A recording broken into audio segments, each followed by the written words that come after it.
You can't have a 5-star brand and have 2-star empathy. You can't just wing it here and there. You really have to be tied to the concept that empathy is not just a soft skill. It's about closing deals with it. It's about understanding one another.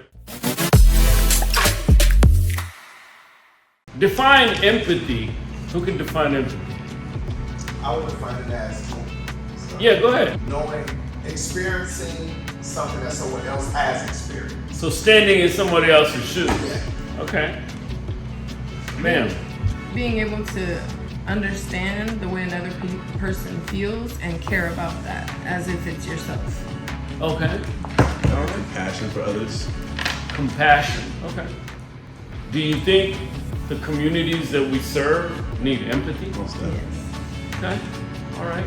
Do you think people in society these days need empathy overall? Yes. Okay.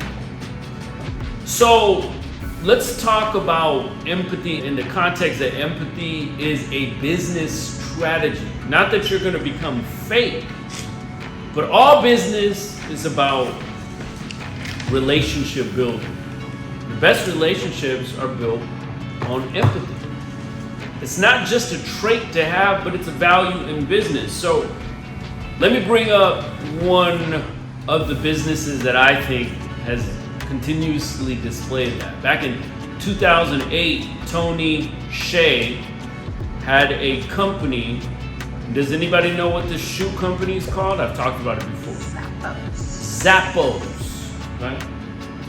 So Zappos was built on customer service, customer first. And he defined it as, we happen to be a customer service business that happens to be in the shoe business.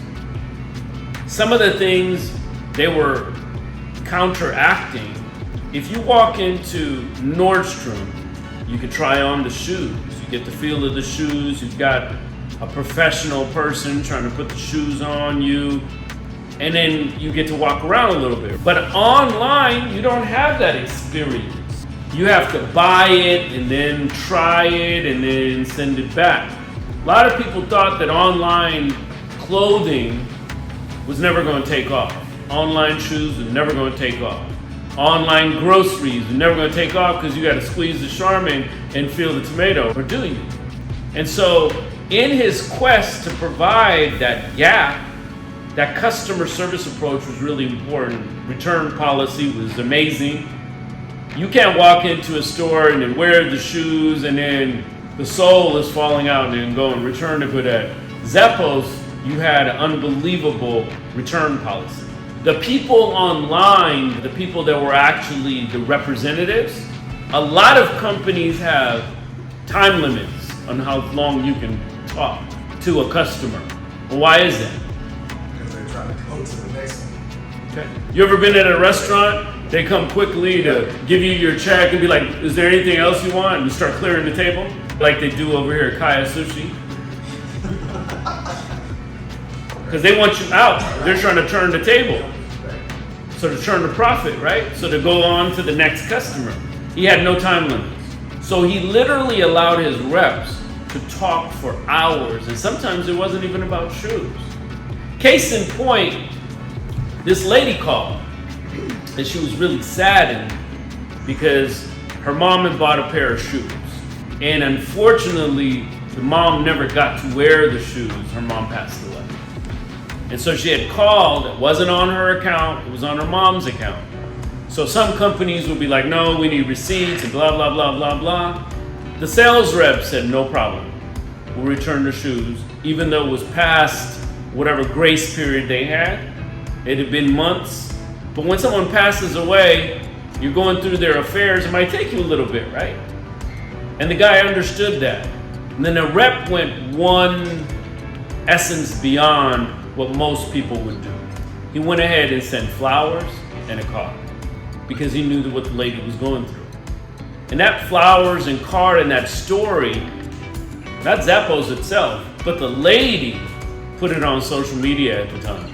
And the company went viral just from one act of empathy, one act of caring, one act of going above and beyond. And so that was some of the reasons why it had $1 billion in sales. That's one of the reasons why Amazon wanted to acquire it quickly. And Tony was going to be in charge of his shoe company regardless if Amazon bought it or not.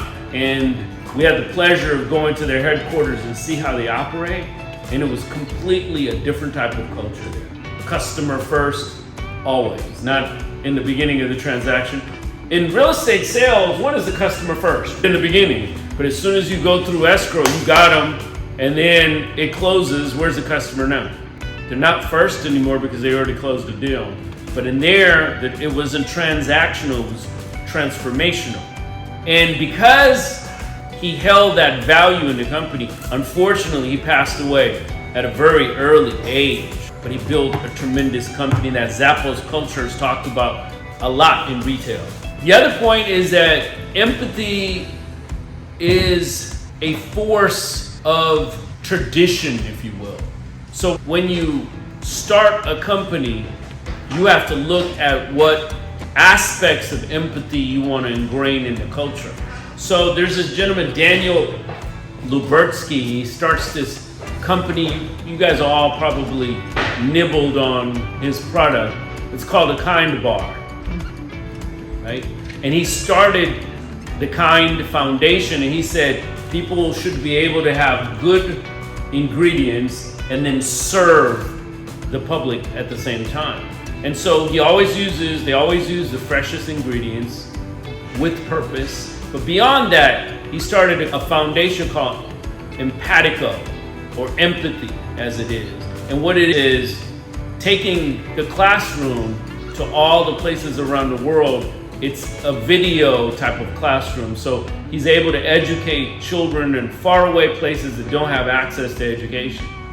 Now he could have just said, hey, I'll take all of the profits and then go buy a Lamborghini and live well and be good, because Kind Bars and that Kind company has done really well. But he wanted to serve a purpose beyond just the sale itself. And so remembering that how we carry ourselves is important, and that the customer first approach and customer always goes right through.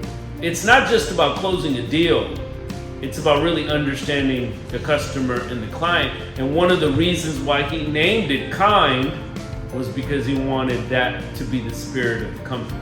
Now, if you look at us, empathy scales when you bake it into the culture. And how we started is part of our mission, right? We want to serve the community, but how do we serve the community? How do we serve our agents? We train our agents to ask the right questions. Not, hey, look at me, I'm so great, I'm the real estate agent, I'm the shit. I'm gonna be the one to solve all and cure all your problems. We teach you to ask the right question so you understand the customer and the client and what their needs and goals are. And the byproduct of serving their needs and goals is that you close a deal. And when you close a deal, you earn a living. And we fight hard for if we're representing a buyer, we want to make sure they get the best, and we negotiate hard. We're representing the seller, we do the same thing. And now that's formed an ecosystem. When we do mortgages, we want to make sure the customers get the best rate and it's possible for them to buy a home. When we're doing the escrow side, we want to make sure that our client is who first? The real estate agent, and then their clients. So we want to make sure that we're doing the best job possible and understand their needs by staying in communication all the time. So understanding that culture is always built from the top down. And you as CEOs of your own company, of your own enterprise, of your own product, of your own service, have to understand that it's the culture that you set. And always ask more than you're going to get. That's how you build culture over time. What happens if you don't listen? What happens if you don't serve? Can you still get results? Not good ones. Or you won't have longevity. So bake empathy in there by practicing asking the right questions, really being concerned, tied to their goals and not just yours, and being able to understand how to serve them better. And that's how you get empathy, and that's how you get customers for life. You want lifers. You want them to recommend everybody they know. Remember, going back to that one story, you think that customer that got a card and some flowers because her mom died is going to represent and recommend the company to other people? So that Zappos theory is going to be alive just based on what one person did. You guys are a reflection of the extension of the company. So every time, even when nobody's looking, not attempt to serve, but serve with your best empathy forward. Does empathy take practice? Absolutely it does. I'm gonna share with y'all how in my growth, Accelerate, I used to rip contracts up. If you miss 3, there's numerous people that missed all kinds of stuff. We're gonna go back to the table, recategorize that because I wanted growth. And I wanted people that opportunity to grow into their roles rather than being punished for missing 3. So you always have to continue to adjust and continue to value the fact that you are trying to understand the customers that you serve. Are you ready? Yes! Are you prepared? Yes! Lastly, unlimited is a state of mind. It's going back to the table and doing better each time. It's looking at each deal, each contact, and saying, how can I do better every single day? And sometimes you're gonna be defeated. Sometimes you're gonna want empathy yourself. You have to have empathy yourself in order to give it. So, are you unlimited? Yes! One more thing. When you guys are doing your input for accountability, especially the people that have gone through Accelerate, don't just put numbers up. Make sure you're really connecting with the people when you do it. So each phone call isn't like, next, I'm gonna discount what they're saying on the other side. Find out more, and the more empathy you have, the stronger bonds you build. All right, thank you guys so much.